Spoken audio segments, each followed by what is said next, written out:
भारत माता की, छत्रपति शिवाजी महाराज की, धर्मवीर छत्रपति संभाजी महाराज की जय भवानी, जय जय जय जय जय भवानी, जय जय जय जय जय शिवाजी।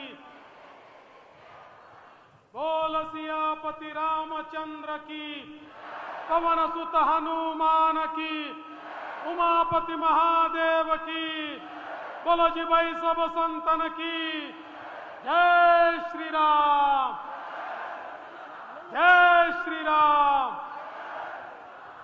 हा दमदार आवाज जळगावचा आहे, खानदेशचा आवाज आहे।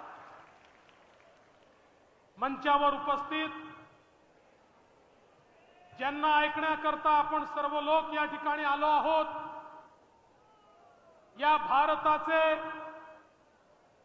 कणखर गृहमंत्री आणि खऱ्या अर्थानं ज्यांनी भारतीय जनता पक्षाला जगातला सगळ्यात मोठा पक्ष बनवला, ज्यांना भारतीय जनता पार्टीतच नाही तर देशामध्ये मास्टर स्ट्रॅटेजिस्ट म्हणून, चाणक्य म्हणून ओळखलं जातं, ते आपल्या सर्वांचे लाडके माननीय अमित भाई शहा यांचं मी या ठिकाणी स्वागत करतो। मंचावर उपस्थित असलेले आपले महाराष्ट्राचे अध्यक्ष चंद्रशेखर बावनकुळेजी, केंद्रीय मंत्री भारतीताई पवार, आपल्या जिल्ह्यातले आपल्या सर्वांचे लाडके मंत्री गिरीश भाऊ महाजन, विजयकुमारजी गावित, खासदार सुभाषजी भामरे, रक्षाताई खडसे, उन्मेषजी पाटील, खासदार डॉक्टर हिनाताई गावित, आमदार राजू मामा भोळे, आमदार जयकुमार रावल, आमदार संजय सावकारे, आमदार मंगेश चव्हाण, आमदार राजेशजी पाडवी, आमदार राजेंद्र गावित, आमदार काशीनाथ पावरा, या ठिकाणी मंचावर उपस्थित अमोल जावळेजी, ज्ञानेश्वर जळकेकरजी, बबनराव चौधरीजी, मंचावरील सर्व मान्यवर आणि मोठ्या संख्येने उपस्थित असलेल्या माझ्या युवा भगिनी आणि बंधूंनो, आज अतिशय आनंदाची गोष्ट आहे की या खानदेशामध्ये आपल्या खानदेशाच्या तरुणाईला साद घालण्याकरता, खानदेशच्या तरुणाईचं समर्थन घेण्याकरता आणि खानदेशच्या तरुणाईला दिशा दाखवण्याकरता देशाचे गृहमंत्री माननीय अमित भाई शहा आपल्यामध्ये आले आहेत। आणि खऱ्या अर्थानं माननीय प्रधानमंत्री मोदीजींनी विकसित भारताचं जे स्वप्न या ठिकाणी बघितलेलं आहे, त्या स्वप्नाकडे अग्रसर होण्याचं काम हे या जळगावच्या भूमीतून या उत्तर महाराष्ट्रामध्ये आता आम्ही करतो आणि म्हणूनच आज एवढी मोठी तरुणाई या ठिकाणी उपस्थित आहे। बंधू भगिनींनो, 10 वर्ष या देशामध्ये माननीय मोदीजींचं सरकार आपण बघितलं। 10 वर्षामध्ये मोदीजींनी या देशामध्ये परिवर्तन करून दाखवलं। या देशामध्ये गरिबी हटावचे नारे नेहमीच लागायचे। इंदिराजींनी दिला, राजूजींनी दिला, तोच नारा सोनियाजींनी दिला, तोच नरसिंह रावांनी दिला, तोच राहुल गांधींनी दिला। सगळ्यांनी नारे दिले पण गरिबी हटली नाही। या ठिकाणी मोदीजींनी गरीब कल्याणाचा अजेंडा आणला आणि 10 वर्षामध्ये 25 कोटी लोकांना गरिबी रेषेच्या वर आणण्याचं काम हे मोदीजींनी करून दाखवलं। पहिल्यांदा देशामध्ये गरिबाकरता योजना तयार झाल्या तर त्या गरिबापर्यंत पोहोचवण्याचं काम मोदीजींनी केलं। आज आपण पाहतोय विकसित भारताकडे आम्ही चाललोय आणि विकसित भारताकडे जात असताना मोदीजींनी भारताच्या अर्थव्यवस्थेला जगामध्ये 5वी सगळ्यात मोठी अर्थव्यवस्था केलं। 5वी अर्थव्यवस्था केलं हे तर महत्त्वाचं आहेच, पण सगळ्यात मोठं आश्चर्य काय आहे?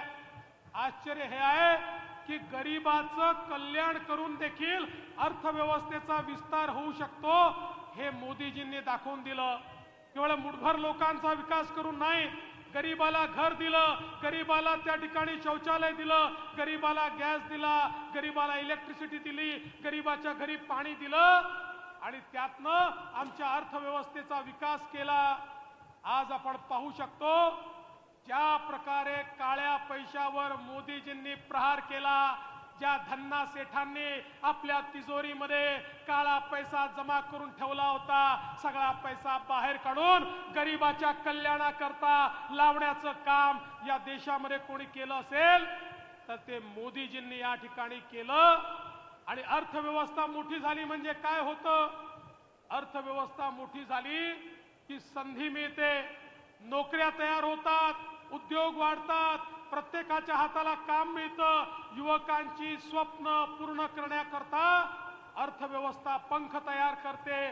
ते पंख तयार करण्याचं काम आज मोदीजींनी केलंय आणि आता मोदीजींनी सांगितलंय पुढच्या 4 वर्षांमध्ये भारताची अर्थव्यवस्था जगातली 3री सगळ्यात मोठी अर्थव्यवस्था असेल, हे मोदीजी या ठिकाणी करून दाखवतायत। आणि म्हणून आज एकीकडे गरिबीचं निर्मूलन तर होतच आहे, पण गेल्या 10 वर्षांमध्ये रोजगाराच्या संधी जेवढ्या मोठ्या प्रमाणात उपलब्ध झाल्या, माझा दावा आहे त्याच्या आधीचे 25 वर्ष तुम्ही काढा, 25 वर्ष, त्या 25 वर्षात जेवढ्या रोजगाराच्या संधी झाल्या त्यापेक्षा जास्त संधी मोदीजींनी गेल्या 10 वर्षात तयार केल्या आणि याच्याही दुप्पट संधी मोदीजी पुढच्या 5 वर्षात तयार करतील। कारण आता आमच्या अर्थव्यवस्थेने जी भरारी घेतली आहे, या अर्थव्यवस्थेला कोणी थांबवू शकत नाही। आज आपण पाहतोय देशामध्ये मोठ्या प्रमाणात इन्फ्रास्ट्रक्चरचं काम चाललंय, देशामध्ये रस्ते बनतायत, पुलं बनतायत, रेल्वेचं काम चाललेलं आहे, एअरपोर्ट बनतायत, पोर्ट बनतायत। आपली वंदे भारत सारखी ट्रेन जी मोदीजींनी देशामध्ये तयार केली, आज विदेशातनं लोक येतात तर तोंडात बोटं घालतात।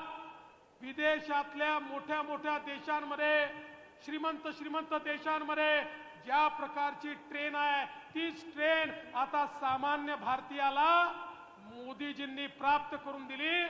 आणि भारतामध्ये 500 स्टेशनचं काम चाललंय।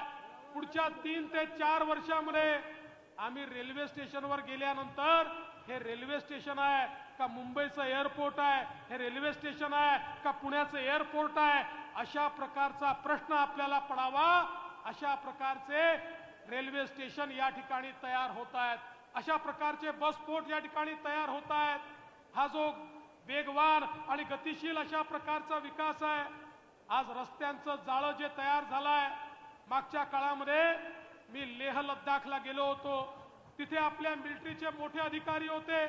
ते अधिकारी म्हणाले, साहेब मोदी सरकारने फार मोठं काम केलं।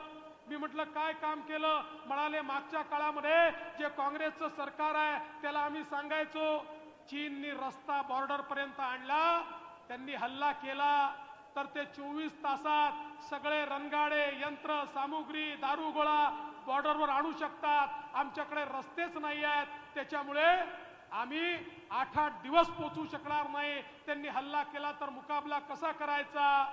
तर तेव्हाचं सरकार सांगायचं आपण रस्ता बांधला तर चीनलाच फायदा होईल, ते चीनमधनं दारुगोळा घेऊन आपल्याच रस्त्याने आपल्यावर हल्ला करतील। पण मोदीजीच्या सरकारने या ठिकाणी असे रस्ते तयार केले की त्यांना यायला 24 तास लागतात, आम्हाला 12 तास लागतात। आम्ही 12 तासामध्ये सीमेवर सगळे शस्त्रास्त्र घेऊन पोहोचू शकतो। आता आमच्या सीमेवर कोणी हल्ला करू शकत नाही, हे सेनेचे अधिकारी सांगतात। ते असं म्हणतात 10 वर्षात जे बॉर्डरचं इन्फ्रास्ट्रक्चर मोदीजींनी तयार केलं, आता आमच्याकडे पाकिस्तान असेल, चीन असेल, कोणीही डोळे वटारून पाहू शकत नाही। ही परिस्थिती आज या ठिकाणी आपल्याला पाहायला मिळते आहे। आणि हे सगळं करत असताना ज्या प्रकारे मोदीजींनी भारतामध्ये एक भविष्यातला भारत घडवला, तुम्ही विचार करा, जगातल्या मोठ्या मोठ्या देशांना, अमेरिकेला जमलं नाही, जपानला जमलं नाही, इंग्लंडला जमलं नाही, मोदीजींनी करून दाखवलं। त्यांनी चंद्रावर माणूस उतरवला होता, पण चंद्राच्या दक्षिण ध्रुवावर कोणाचंच यान उतरू शकलं नव्हतं. मोदीजींनी आपलं चंद्रयान चंद्राच्या दक्षिण ध्रुवावर उतरवून दाखवलं. जगातला पहिला देश हा आपला भारत देश झाला. आणि त्यानंतर आदित्य एल1च्या माध्यमातून सूर्याला देखील गवसणी घालण्याचं काम हे पहिल्यांदा कोणी केलं असेल तर माझ्या भारत देशाने मोदीजींच्या नेतृत्वात केलं. आता भारत अशा देशांमध्ये जाऊन बसला की इतर देश देखील भारताला चंद्रयानचा डेटा, आदित्य एल1चा डेटा मागतात. कारण जगामध्ये जे परिवर्तन होतात, जे जलवायू परिवर्तन होतं, पाऊस कधी पडणार आहे, कधी तुफान येणार आहे, याचा ॲक्युरेट डेटा आता जगाला भारत देऊ शकेल. अशा प्रकारची परिस्थिती मोदीजींनी आणली. आणि हे सगळं करताना मोदीजींनी एक जागतिक नेतृत्व आपलं उभं केलं. आपण बघितलं, ज्याचा उल्लेख बावनकुळे साहेबांनी केला. वॅक्सिन मैत्रीच्या माध्यमातून 140 कोटी भारतीयांना वॅक्सिन देऊन जिवंत तर ठेवलंच, पण जगातल्या 100 देशांना मोदीजींनी कोविडची लस दिली. आता त्या देशातले राष्ट्रपती आणि पंतप्रधान म्हणतात आमचा देश जिवंत आहे तर तो फक्त नरेंद्र मोदीजींमुळे आहे. हे 100 देश आज भारताच्या पाठीशी उभे आहेत. आणि एवढंच नाही तर G20 मध्ये देखील आपण बघितलं, सगळ्या आफ्रिकन देशांनी सांगितलं आमचे नेते मोदीजी आहेत, आमचा विचार हा मोदीजी ठेवतील, आम्ही मोदीजींच्या पाठीमागे आहोत. आज जगामध्ये संपूर्ण जग भारताच्या पाठीमागे उभं करण्याचं काम हे माननीय मोदीजींनी केलं आहे. आणि मला विश्वास आहे गेले 10 वर्ष मोदीजींनी बिघडलेली घडी चांगली केली आहे, आपले रूळ मजबूत केले आहे. आता विकासाची गाडी धावणार आहे. गेले 10 वर्ष तयारी झाली आहे. पुढचे 5 वर्ष भारताचे वर्ष असणार आहे. जेव्हा तिसऱ्यांदा तुमच्या सगळ्यांच्या आशीर्वादाने मोदीजी भारताचे प्रधानमंत्री होतील, या भारताला कोणी थांबवू शकणार नाही. इतक्या वेगानं भारताची विकासाची गाडी आता पुढे जाणार आहे. मी तुम्हाला एवढीच विनंती करण्याकरता आलो आहे, आता पुढचे 5 वर्ष आपल्याला मोदीजींना सरकार द्यायचं आहे, भाजपाला निवडून द्यायचं आहे, भाजपाला वोट द्यायचं आहे. पण हे तुमचं वोट हे भाजपा करता नाही आहे, हे तुमचं मत भारता करता आहे. भारताला सर्वोच्च शिखरावर नेण्याकरता, तिसऱ्यांदा मोदीजींच्या हाती सत्ता देण्याकरता आपल्याला या ठिकाणी सगळ्यांना मोदीजींच्या मागे उभं राहायचं आहे. याकरता आपण तयार राहावं एवढीच विनंती करतो. जय हिंद, जय महाराष्ट्र.